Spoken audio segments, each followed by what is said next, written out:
my kitchen for the very last Bereishit bites from Bournemouth and Elstree United Synagogue. Why is it the last? Well, because this week is Parshat Vayechi, the last Parsha, the last portion in the book of Genesis in Sefer Bereishit. And it's also an extra special one because it's my bar mitzvah, etc. It is a slightly depressing Parsha, actually, because everybody dies who we've been reading about for the last few weeks, setting the scene up for this slavery and the exodus that's going to start taking place from next week. But the main action, or the main activity in this week's portion is the blessings that Jacob gives over to his children and to his grandchildren.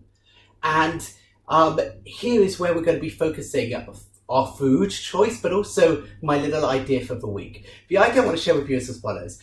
Tradition says, in fact the Torah says, that Yaakov wanted to reveal to his children what was going to happen at the end of the days, when the Messiah, the Mashiach, was going to come. It says as follows, gather around and I will tell you what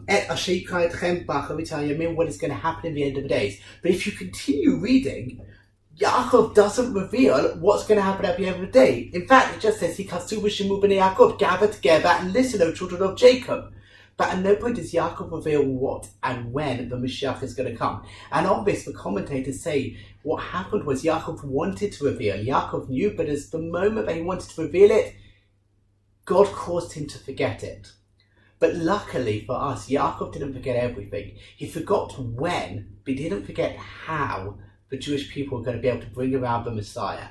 It's not just Jacob telling them to gather again together, but rather hinting to his children the route to the Messiah. The Jewish people need to be united, need to be together. Yaakov was trying to reveal to each and every one of us a fundamental truth about our religion, that when we are divided, we are weak, but when we are together, we are strong. We see this best in the Purim story, where at the beginning of the story, we are told that the Jewish people at that time were an am mefuzam forad ben hamim. They were people who were dispersed amongst the nations, both physically, but also as a people. They were not united. There was a lot of internal strife. When did things start to get better for the Jewish people? When Esther goes and says, Lech kenos kol hayodim, go and gather together all of the people with Sumu alai and get them to act together this moment of unity by fasting for me. And then the story of Purim starts to change when the Jewish people are together. Now, together doesn't mean doing everything exactly the same. Together doesn't mean forgetting our different traditions, Ashkenazi, Sephardi, etc. But together means feeling part of one people. And that is what Yaakov tries to teach us as his final words to his children, to his grandchildren, to us. Remember that we are one family, one people, and therefore we are stronger when we are together than when we are apart. So this week we are doing something a bit different. We're going slightly lighter because after the excesses of the last few weeks of donuts, and certainly if you made my pulled beef last week, this week we are going to go for my version of a Moroccan salmon. And you might say, what on earth has salmon or fish got to do with this week's portion? Well, unlike last week, which was super tenuous, this week it's actually mentioned in the portion. Yaakov gets Joseph and gives Joseph a blessing, or in truth the blessing is really for his children. It's a beautiful blessing, in fact one that we sing to children year after year after year, especially on Simchat Torah. The blessing goes as follows. Hamalach hagoel oti mikorah, the angel who used to always redeem me from evil, Yivarech et hanarim, may he bless the children, etc., etc., etc. And then it continues or ends even, v'yitgu lagov bekerev haaretz, and let they reproduce like fish across the land.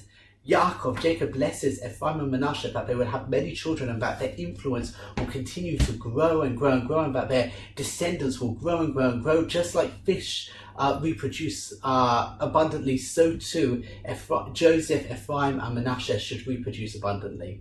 So there you've got it. Fish are actually in this week's portion.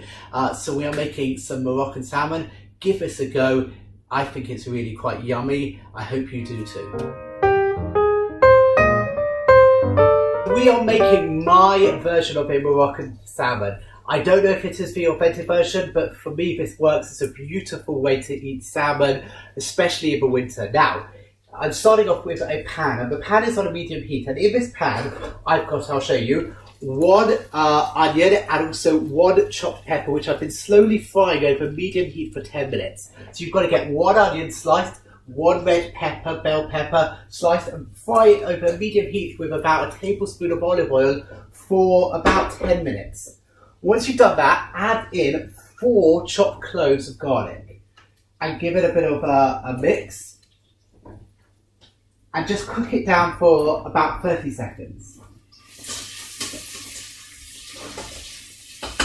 As this is cooking, let's get ready to add a little bit of flavour to it. So I like to add about 1/4 teaspoon of chili flakes. If you like things really spicy, add 1/2 teaspoon, even go for a full teaspoon. I like a little bit of heat, just up the back, but nothing too strong. So I'm going for about 1/4 teaspoon of chili flakes, red chili flakes. The main bulk of flavour though comes from the garlic and this, which is Baharat Spice. Baharat Spice is a beautiful blend. There's cumin in here, there's a little bit of dried mint, there is some coriander, there's some smoked paprika, there's some pepper as well. So I like to put a tablespoon of this beautiful Baharat Spice mix into the thing and give it a good minute to cook and to bring those spices alive. You want your nose to be zinging from the smell of these beautiful spices.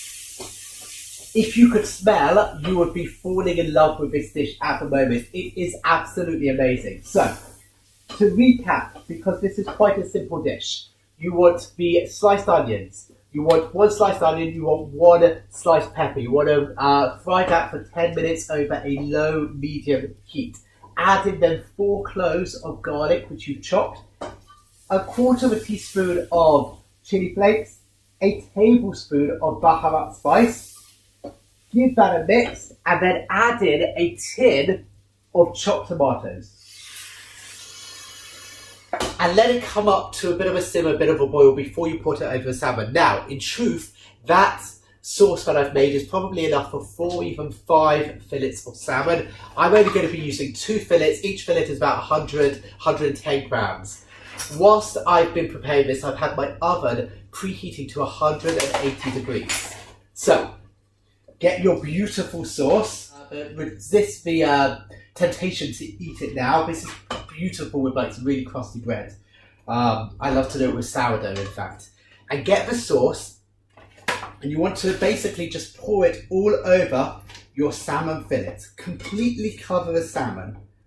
I don't want it sitting on top of a salmon. I don't want the salmon sitting on top of the sauce. I want the salmon completely covering the sauce.